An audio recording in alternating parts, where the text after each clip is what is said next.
যারা কুরবানি দিবে না, আল্লাহ হাবিব বলেছে যদি তারাও মাথার চুল হাতের নখ না কাটে, তাহলে আমার আল্লাহ রব্বুল আলামিন সেই ব্যক্তিকেও কুরবানি কাটার সম পরিমাণ সওয়াব লিখে দিবে। আপনি দিতে পারেন কি? আল্লাহ আপনাকে বঞ্চিত করবে না। আপনিও যদি আপনার নখ না কাটেন, চুল না কাটেন, আল্লাহ পরিপূর্ণ সওয়াব আপনার আমলনামায় লিখে দিবেন। সুবহানাল্লাহ। আল্লাহর কাছে সওয়াবের কমতি আছে? হাজরিন, কুরবানি দাতা কুরবানি দিলে কুরবানির পশু দেখে নিবে। হাদিস নববীতে আল্লাহ হাবিব সাল্লাল্লাহু আলাইহি সাল্লাম বলেছে, আমার না হযরত আলী রাদিয়াল্লাহু তাআলা আনহু এই হাদিসের রাবী, তিনি বলেছেন, আমার না রাসূলুল্লাহ সাল্লাল্লাহু আলাইহি ওয়াসাল্লাম আনতাশরিকাল আইনা ওয়াল উযুর। আল্লাহ হাবিব সাল্লাল্লাহু আলাইহি সাল্লাম আমাদেরকে আদেশ দিয়েছেন, তোমরা যখন কুরবানির পশু দেখতে যাবে তখন তোমরা এই পশুটার চোখ ভালো করে দেখো, এই পশুটার কান ভালো করে দেখো। চোখ এবং কান দেখো, দেখো যে এটা অন্ধ কিনা। কোরবানি তাকে যেখানে দেওয়া হবে ওই পর্যন্ত সে নিজে দেখে বেঁচে যেতে পারে কিনা।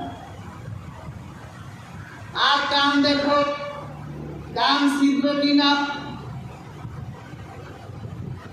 যদি কান ছিদ্র থাকে তাহলে এটাকে কুরবানির পশু হিসেবে শুদ্ধ হবে না। আরেক হাদিসে রাসূলুল্লাহ বলেন, আন্না রাসূলুল্লাহ সাল্লাল্লাহু আলাইহি সাল্লাম সুরিলা মা যায়াত্তাকি মিনাদ দাহায়া।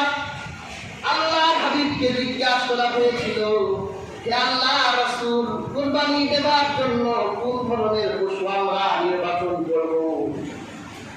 ফাআশারা বিয়াদিহি, রাসূলুল্লাহ নিজের হাত ইশারা করে চারটা আঙ্গুল দেখালে রাসূলুল্লাহ সাথে চাইলেন, তোমরা যদি এই চারটা দোষগুলো পশুর ভিতর খুঁজে পাও তাহলে ওই পশুকে কুরবানি দেওয়ার জন্য নির্বাচিত করবে না। কয়টা দোষ? চারটা। এর মধ্যে এক নাম্বার উরজা,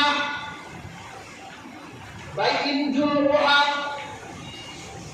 আল্লাহ হাবিব সাল্লাল্লাহু আলাইহি সাল্লাম বলেন, খোরাক, এটা খোরামি স্পষ্ট দেখা যায়, যেটা খুঁড়ায় খুঁড়ায় হাঁটে।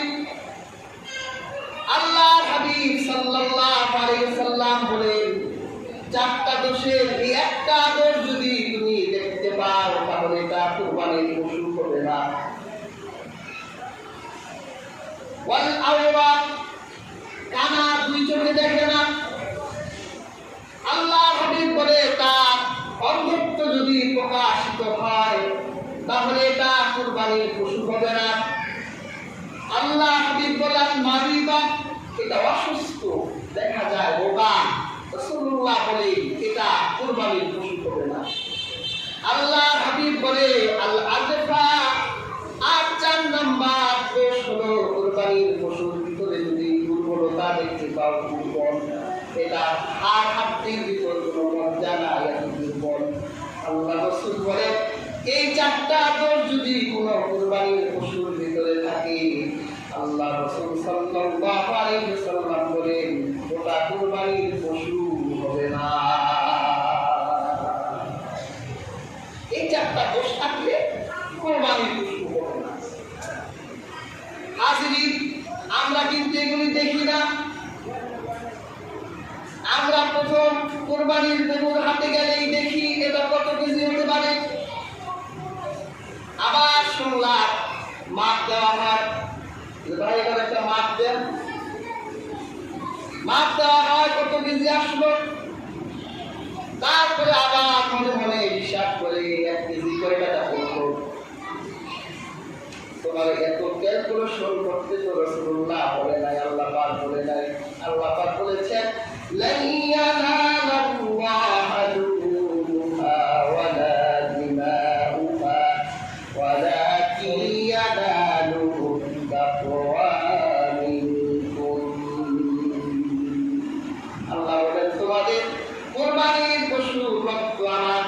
পৌঁছায় না, এটার কষ্ট আমার কাছে পৌঁছায় না, তোমাদের হৃদয়টা পৌঁছায়। যদি এটা মনের মতো হয়, এটার কষ্টের কেজি যদি 20,000 টাকাও হয়, আর তোমার মনে যদি ধরে যায় এটাই তোমার কুরবানির পশু, কিন্তু তুমি আল্লাহর সামনে যেটা দেখাবা সেটা হলো তোমার তাকওয়া আছে কিনা, তোমার অন্তর, এটা আল্লাহ পাক দেখবে। আল্লাহ পাক মুত্তাকিদের কুরবানি কবুল করবে। আর যারা এইরকম বাজে জিনিসগুলো অনুসন্ধান করে, আল্লাহ পাক তাদের কুরবানি কখনোই কবুল করবে না। কোরআনে আল্লাহ দৃষ্টান্ত দিয়েছেন। হযরত আদমের 2 ছেলে হাবিল আর কাবিল, ভাই কিন্তু সব একরকম হয় না। আরেকটা জিনিস মনে রাখবেন, সন্তান চরিত্র পায় বাবা মার চরিত্রের উপর, তাদের আচার আচরণের উপর। বাবা মা যদি খারাপ চরিত্রের হয়, বাবা মার আচার আচরণ যদি মন্দ হয়, তাহলে ওই রক্ত যে সন্তানের শরীরে প্রবাহিত হবে, ওই সন্তান বাবা মা সেই বড় চরিত্রগুলো পাবে। আর বাবা মা যদি ভালো হয় তাহলে তার সন্তান ভালো। কিন্তু 2-1টা যদি অন্যরকম হয় তাহলে এটা আল্লাহর ফয়সালা, আল্লাহ হয়তো পরীক্ষা করবে। আদম তো আল্লাহ দামি নবী, প্রথম নবী। আদমের 1 ছেলে কাবিল হৃদয় বেশি ভালো না, আর হাবিল সে আদমের পূর্ণ চরিত্র পেয়েছে। বোনকে বিবাহ করা নিয়ে 2 ভাইয়ের ভিতর যখন দ্বন্দ্ব হলো, আমার আল্লাহ ফয়সালা দিল কুরবানি করো। এই পৃথিবীর প্রথম আমলেই হলো কুরবানি। আর হাবিল হযরত আদমের 2 ছেলে, কাবিল সে বিভিন্ন চাষাবাদ করত, কৃষিকাজ করত, আর হাবিল পশুপালন করত। হাবিল তার